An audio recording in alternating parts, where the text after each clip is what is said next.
Hey there, fellas. So the theme of today's episode is free horsepower gains.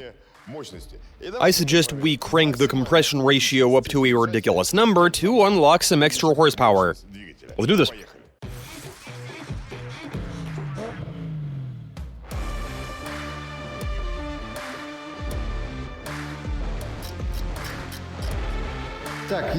So at this point I've removed the cylinder head, and we are now going to look into the current compression ratio. We are going to measure before and after. I've got some clay, which I'm going to stick to the piston. After that I reinstall the head, give the engine a turn or two. The valves are going to crack open, and the indentations on the clay should tell us how far the valves go when they open up.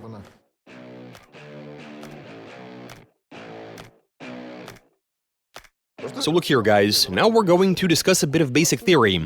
Specifically, I want to get into what is the compression ratio. It's actually pretty simple. I won't be giving any convoluted explanations. The point is that when the piston goes all the way down, the combustion chamber volume is this much. This is exactly how much water we were able to fill the cylinder with. When the piston goes down, the cylinder fills up with the air-fuel mixture, and on the way up, the piston starts to squeeze this entire volume. It compresses it.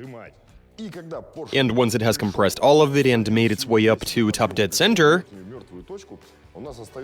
all you got left is the recess on top of the piston as well as in the cylinder head. And so this much volume is squeezed all the way down to this size. And the ratio between these two figures is what we call the compression ratio. And so in a factory stock engine for a Lada, this big balloon is going to contain 10 times the volume of the smaller balloon. And what we're shooting for is a compression ratio of at least 15 to 1. We want to reduce this volume as much as we can. So let's do some cutting, welding, trimming, and bring the size of this balloon down to a minimum.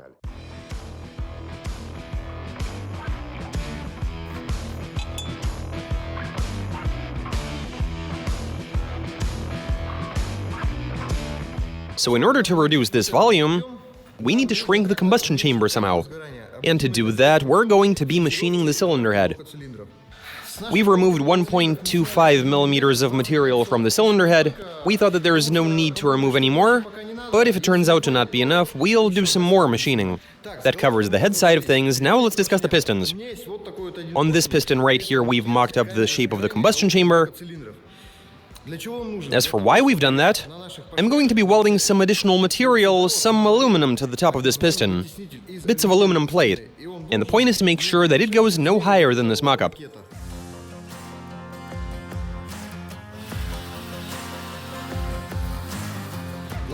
We are now at the most critical stage of this project, which is welding a displacer to the piston. And with how difficult it is to weld aluminum, especially when you're welding to a piston, not to mention that you need to be very careful, we've decided we'd better almost fully submerge the piston in water to keep it from getting hot and avoid warping it as best we can.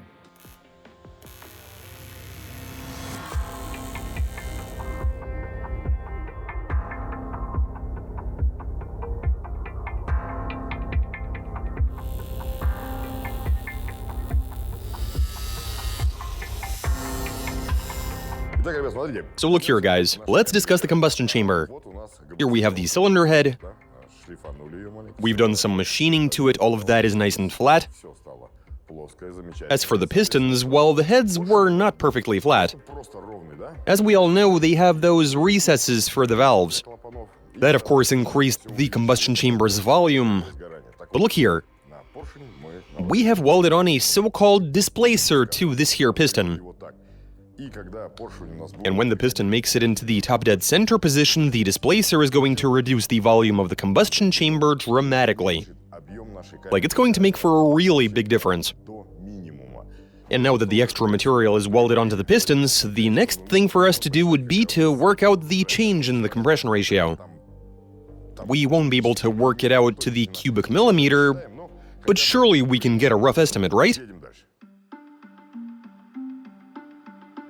So we're going to fill the cylinder head recess with water, dip the piston in, any excess water will evacuate, and whatever is left will constitute the combustion chamber volume.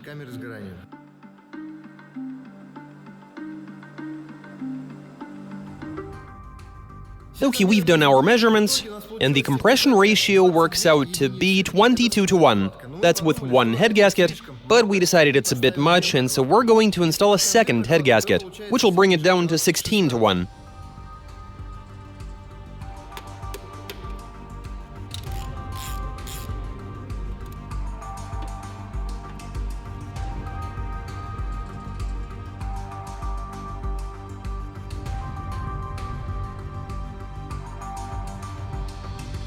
Check this out, guys. We've assembled the engine with the boosted compression ratio, everything is good. But now we'd like to measure the compression. In theory, it should have gone up, or should it have? But let's do a test and see whether that's true or not. Okay, let's do cylinder 1. Let it rip. That's enough. 11.5. Okay, so the compression numbers are consistent, slightly above 11, which is a good thing. And now the thing to do would be starting it. This is terrifying.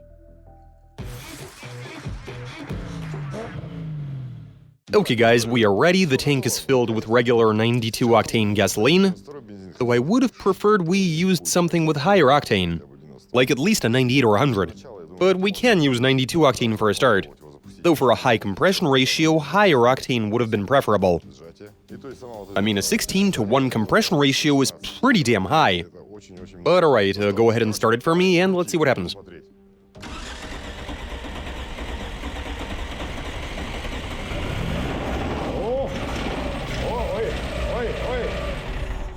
Oh wow, was it in serious pain. Did you hear the knocking noises? Immediately the engine developed a knock. Let's go.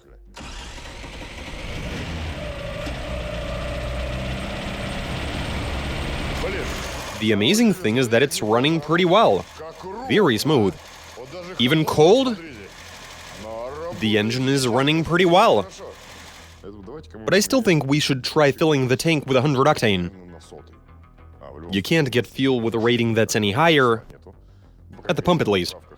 Okay, let's fill it up and go give this thing a good thrashing. Okay guys, we're using different fuel. We've got this improvised tank with 100 octane. And now let's see how it runs on premium. Fire it up.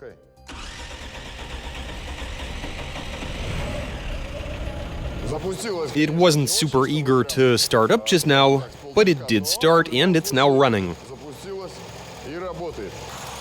That is terrific, but I think we should try revving this engine up aggressively.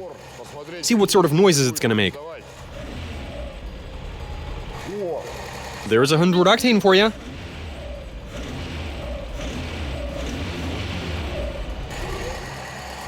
Excellent.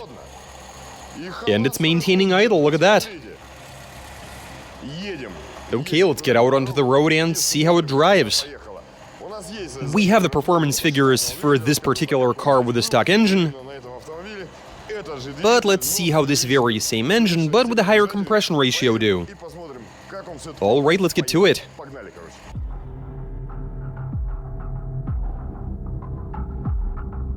Okay guys, everything is ready. We've made it out to our favorite test track. We've brought a car with a boosted compression ratio, and now let's go out for a drive. I am going to be sharing my driving impressions with you. And of course, we're also going to measure the acceleration. Let's go. Okay, we are ready. Now let's see how this thing drives.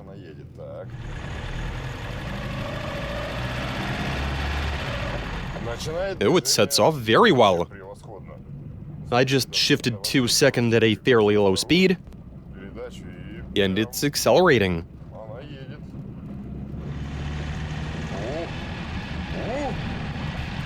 The important thing is that the engine works, and it's not making any sort of abnormal sounds, like knocks, rattles, and so on. Okay, we are ready, everything is good. And now let's see how the thing accelerates.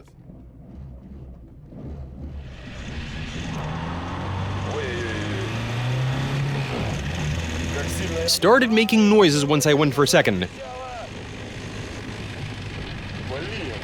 Something has gone seriously wrong. But what could be the problem?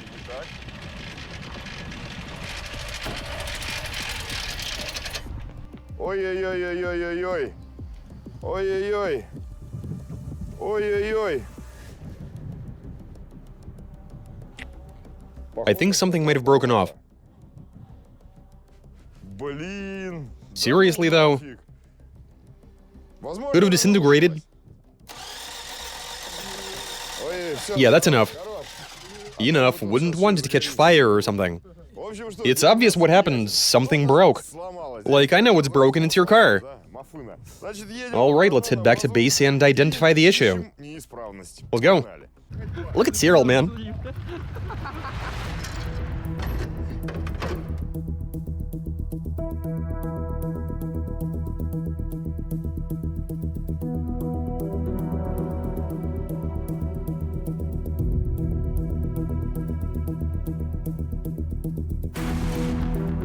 So check this out. The piston head has been ripped off. As for how that happened, well, wouldn't that be interesting to know? So boosting the compression ratio has resulted in... Even though we used 100 octane, but it was just too high. The detonation was so bad that it destroyed one of the pistons. But let's not get too upset. We still have 3 pistons that can be used. So yeah, let's pull the rod out and run the engine on 3 pistons. I mean, what can you do?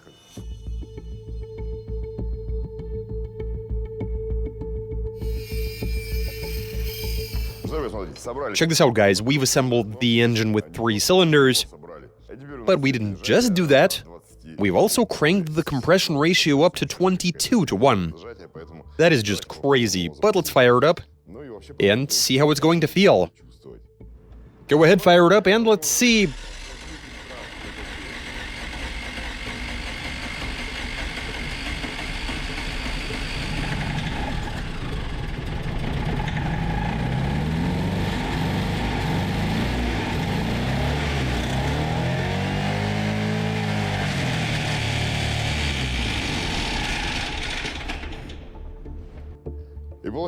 Once again, we hear that rumbly noise, which is most likely detonation. But hey, what can you do? Right, let's remove the cylinder head and take a look. It would appear as if we lost compression in all cylinders. Anyway, remove it and have a look. Check this out, guys. We've removed the head, and this is just picture perfect. We're looking at about the same thing as the first time.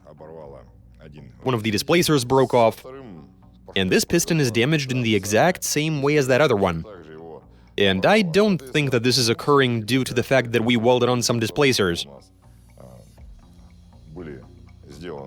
Nah, man, that ain't it. It would seem as if once the engine starts knocking, it begins to simply tear itself apart. Yeah, the engine starts to self-destruct. You got the piston heads breaking off and so on. And that's what you get when you screw around like this and crank up the compression ratio. The engine was not designed for this sort of stuff. Doing something like this requires different rods, different pistons. As for the nasty noises that an engine emits when you're using fuel with the wrong octane rating or when the ignition timing is off, yeah, that's going to result in something like this happening. Detonation or knock is very bad for your engine. So always use the fuel that's right for your specific car, and just stay on top of maintenance and upkeep. You can, of course, crank up the compression ratio in your engine, but that might result in something like this happening. And you saw it all for yourselves. That's it for this video. Subscribe, catch you guys later.